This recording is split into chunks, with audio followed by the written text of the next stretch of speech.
Kondagaon Bharatiya Janata party विकसित भारत संकल्प पत्र सुझाव अभियान का शुभारंभ छत्तीसगढ़ प्रदेश में की गई है। इसमें पूर्व भारतीय जनता पार्टी के राष्ट्रीय अध्यक्ष माननीय जेपी नड्डा जी ने सोमवार 26 फरवरी को इस अभियान की शुरुआत राष्ट्रीय स्तर पर की है। उक्त बातों की जानकारी केशकाल विधायक माननीय नीलकंठ टेकाम और भाजपा जिला अध्यक्ष दीपेश अरोड़ा ने भाजपा कार्यालय में प्रेस वार्ता आयोजित कर बताया कि भारतीय जनता पार्टी विकसित भारत संकल्प पत्र सुझाव अभियान के माध्यम से आम लोगों से सुझाव एकत्रित करने के इस अभियान के तहत 1 करोड़ से अधिक लोगों के सुझाव एकत्रित करने के लक्ष्य के साथ इस अभियान में जुट चुकी है। कादिर मेमन की रिपोर्ट। जैसा कि आप सभी जानते हैं, विकसित भारत संकल्प 2024 तक भारत को एक विकसित राष्ट्र के रूप में विश्व के सामने ले जाने का एक संकल्प है और उसी के तारतम्य में छत्तीसगढ़ में भी काम हो रहे हैं। पूरे देश में अभी पिछले दिनों हमारे राष्ट्रीय अध्यक्ष ने जो विकसित संकल्प का पत्र घोषित किया, इसका सीधा सीधा मतलब है कि ज़्यादा से ज़्यादा आम जनता तक पार्टी का जुड़ाव कैसे हो सके। सबका साथ, सबका विकास, सबका प्रयास और सबका विश्वास, ये भारतीय जनता पार्टी का मूल मंत्र है।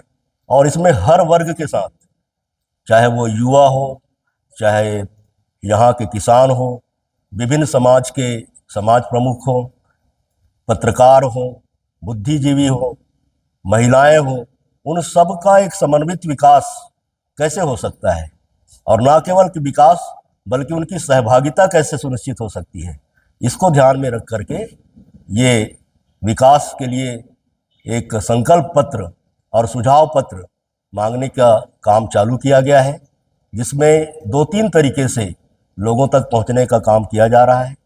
पहला तो सभी प्रकोष्ठ और सभी प्रकार की जो मोर्चा है उनका बैठक किया जाना। अभी आपने देखा कि कुछ ही दिन पहले हमारे माननीय प्रधानमंत्री जी ने सीधा सीधा जो है लाभार्थी योजना से जो लोग जुड़े हुए हैं उनको संबोधित किया है। अभी 6 तारीख को फिर से वो महिला स्व सहायता समूह और एनजीओ के जो लोग हैं उनको संबोधित करने जा रहे हैं।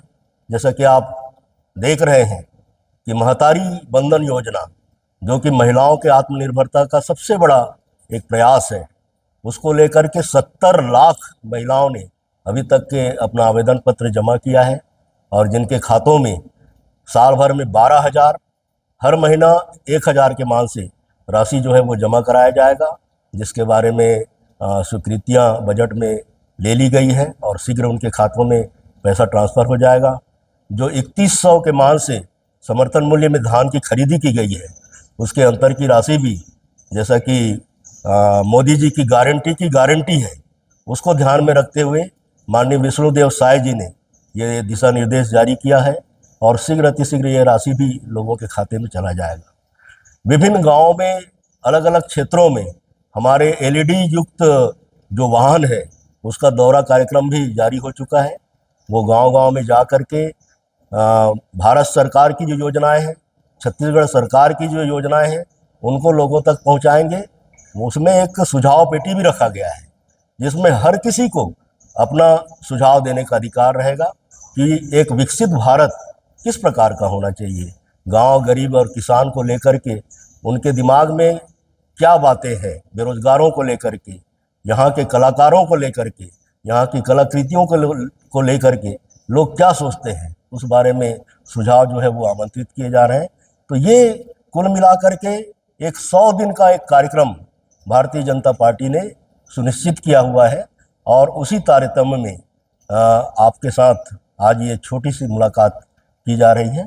मैं चाहूँगा कि आपकी ओर से अगर कोई बात आती है तो ठीक रहेगा। लोकसभा चुनाव की सुगबुगाहट तेज हो चुकी है, क्या कोई बड़े नेता कोंडागांव में पहुंचने वाले हैं पार्टी संगठन की चर्चा को लेकर?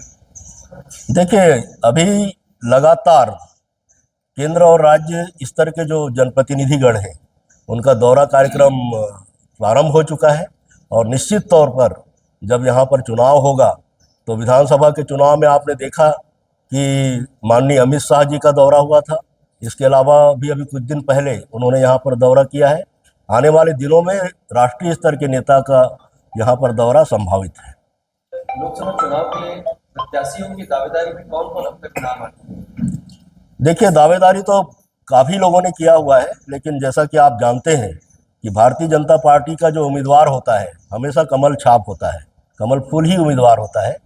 और टिकट तो जिसको भी मिलेगा वो एक सिंबॉलिक रहता है, लेकिन काम सारे हमारे कार्यकर्ता जो है वो पिछले कई दिनों से लोकसभा के चुनाव की तैयारी में लगे हुए हैं। लोकसभा चुनाव